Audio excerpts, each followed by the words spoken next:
10টা match star দিলাম, একটাও মেয়ে পড়লো না। 11 নাম্বার যখন ম্যাচ স্টার দিলাম, একটা মেয়ে পড়লো। মেয়েটার নাম ছিল সাদিয়া।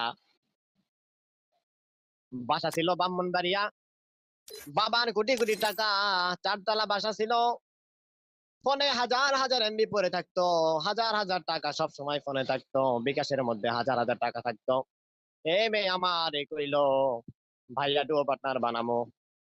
আমি ওরে কইছিলাম, ডুও পার্টনার কথা আমি বিশ্বাস করি না, ডুও পার্টনার শুধু বানাইলে বানাইতে পারেন। এই মেয়ে আমারে কইলো, ভাইয়া শুধুই ডুও পার্টনার বানাবো, অন্য কিছু বানাবো না। আমি বললাম ঠিক আছে, ডুও রেট পাঠাইতেছি। সে বলল, আপনি ডুও রেট পাঠাবেন না, আমি নিজেই ডুও রেট পাঠামো।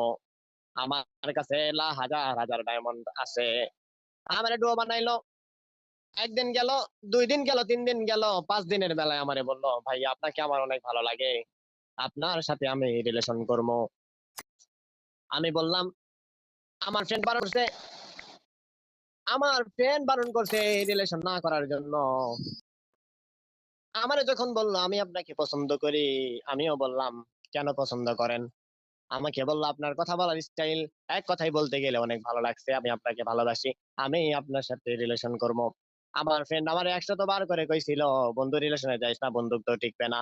আমি বলছিলাম, বন্ধুক তো বন্ধুত্বের জায়গায় থাকবে, রিলেশন রিলেশনের জায়গায় থাকবে।